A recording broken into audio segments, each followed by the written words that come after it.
Hey everyone, it's Adam here from Ads Productions, and this is my review of the Philips 328M curved 2K 144Hz monitor.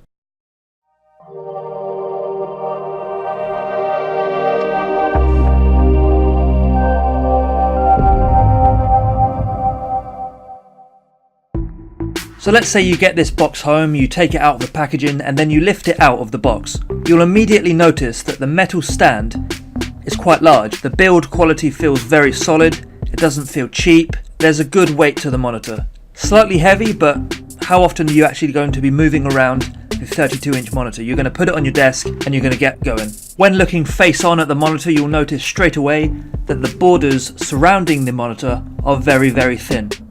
And this is an excellent feature.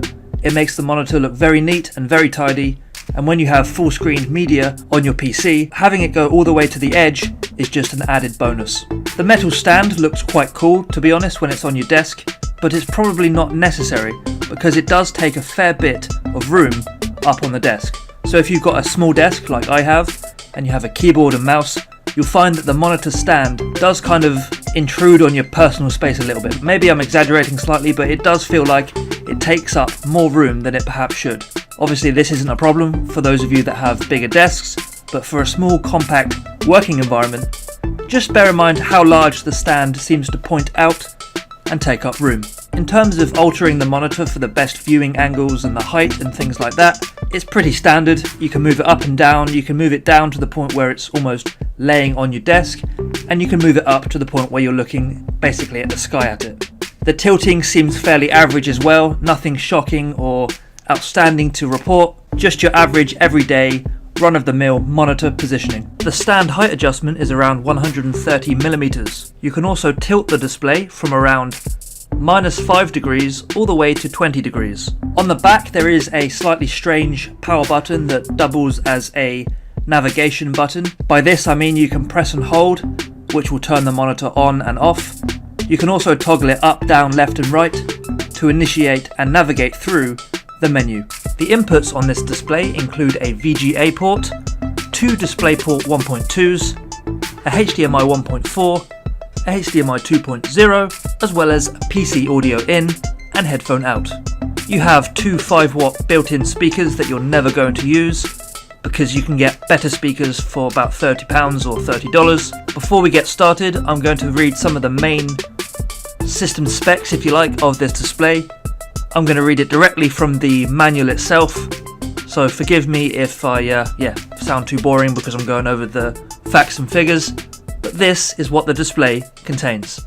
The LCD panel type is MVA, the backlight type is a WLED system, the panel size is exactly 31.5 inches or 80 centimeters, the aspect ratio is 16.9, the optimum resolution is 2560 by 1440 at 144 Hz.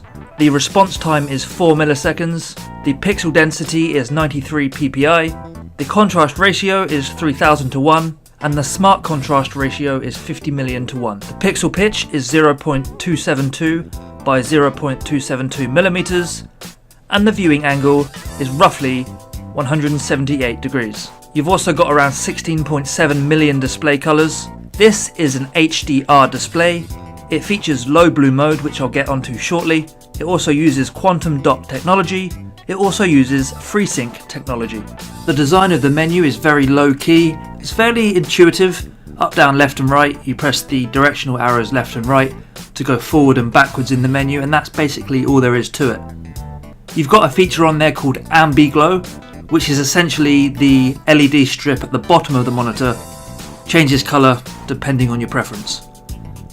I thought it was quite gimmicky, but it looks pretty cool when you've got low light in the room. Also, to be extremely picky, the Ambi-Glow LEDs aren't the smoothest when they're transitioning between red, green and blue. You do notice somewhat of a flicker and not a smooth glide to the next colour, it kind of stutters to the next one. You've also got the basics like contrast, brightness, etc, etc. There's also a feature called low blue mode. I actually quite like the low blue mode because you genuinely feel that there's a difference being made and there's less strain on your eyes. There's a little less water that, you know what it's like when you're staring at your screen for hours on end. you get a bit of water in your eyes, you're a bit tired and fatigued. With the low blue mode, this definitely reduces this effect. Although it does make the picture a little bluer, it's a sacrifice that I'm willing to make for less painful eyes. And I think you would be happy with that too. The overall performance of the monitor, whether it's gaming, video editing, and just general use. Well, to start with gaming, I played FIFA 18, Fortnite, Rocket League, Witcher 3, Far Cry 5, you name it. I played a lot of games on this, and I can safely say it's brilliant value for money. The colours are rich and vivid. There's no noticeable input lag that you tend to find on the larger screens. Obviously the 144Hz ultra fast refresh rate is fantastic. You will never go back to using 60Hz once you've used the 144Hz. It does put a lot more strain on your graphics card. When you're in games, the curved display isn't really noticeable, but from time to time you find yourself looking left and right and realising that the curved monitor does actually, I want to use the word engulf, but it kind of surrounds you as you're playing. Maybe I'm just sounding like a marketer person for this display, but really that's how it is. You're using it, it's curved, you look left and right and it almost bends and shows you the surroundings in your environments that you're looking at, rather than just being a flat panel, which is traditional with monitors. You can obviously go ahead and spend thousands of dollars on a monitor and you're going to get fantastic colours. But in terms of the monitor of its size and the specifications that it has, I think this is genuinely a great value for money monitor. I wouldn't really consider this monitor ultra high end, but I wouldn't consider it low end either. It's probably towards the higher end of things with its 144Hz response time and its Ultra HD resolution, but there are monitors out there that are better, but you're going to pay triple the price for it. I tried to play games like FIFA and Rocket League, the more fast-paced ones where the camera is flying around all over the show, to see if there would be any ghosting, because I had problems on other monitors in the past. With the larger display it tended to bring on more ghosting, but honestly that wasn't the case for this one. I was looking very deeply into the monitor to see, can I see any form of ghosting, can I see any picture deterioration, but really it was perfect. It wasn't noticeable. Even if there was ghosting, from a consumer point of view, when you're using it on a day-to-day basis with games, video editing and all that malarkey, you shouldn't notice any ghosting, and I think you'll really enjoy this monitor. So overall then, let's go over the quick positives and negatives of this monitor. Let's start with the negatives. Let's get all the bad stuff out the way that I can think of. Number one would be the stand itself. It's quite large, it takes up a lot of space on your desk, as I've mentioned earlier on. I feel like they could have redesigned this to be a bit more streamlined and a bit more modern looking so that you can actually put it on a desk.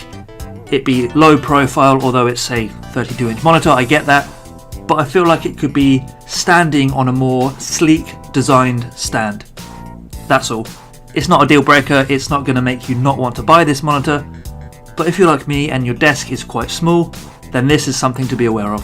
The menu's good, it's not the greatest, but yeah, it would have been nice to have it a bit more graphically advanced, I guess is the word. I'd like to have seen more of a colourful and intuitive design rather than just a table with a bunch of keys on it. It is what it is, you're going to use it, and you'll probably like it. And finally, the last gripe I have is the underglow, I guess you'd call it, or the ambi-glow as they like to call it on the Philips environment. It's almost, the LEDs aren't great quality in terms of the transition, and at times, depending on the colour value that you have it set to, it just feels a little bit tacky, I'm not going to lie. But that's it. Those are all the negatives, on to the good stuff. First of all, the thin bezel around the side of the monitor. Fantastic. It almost emphasises the monitor's size. Yes, you can get 32-inch monitors everywhere from every brand, but what Philips have done is made the bezel very slim so that the screen goes all the way to the side, giving that extra display room or screen real estate, and it just looks cool. It looks like they've packed as much punch as they can into the pixels of the display, and it's there for you to use. We've also got the 144Hz refresh rate capability. I'm not even joking when I say when you use this, you won't go back to using traditional 60Hz monitors, unless you have to, because it's in your workplace or in your home or at a friend's house. But you'll really notice the difference when you're in fast-paced games. You move that mouse really quickly. There is no, how do I describe this? There's no rendering of the picture. It's almost, you're looking at a quick live view of things. There's no blur, there's no nothing. You're just up, down, left, right. You can see wherever you want to go in ultra clarity and very, very quickly. This is why it makes it great for first-person shooters and reactive games.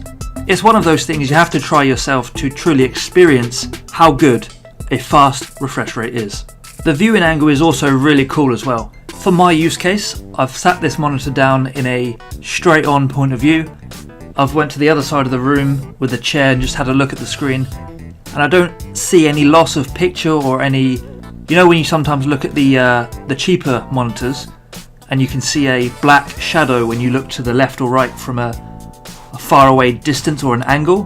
This is what typically happens when you have a monitor that doesn't handle the wide angles very well and requires you to look straight on. With this one, because the viewing angles are pretty cool, you can actually go far right, far left, not in the political sense, in the physical sense, go to the right of the room, go to the left of the room, and you shouldn't have any loss of picture quality. You're obviously going to have a tiny weeny bit, but nothing that will make you go, oh wow, I wish the viewing angle was a bit better.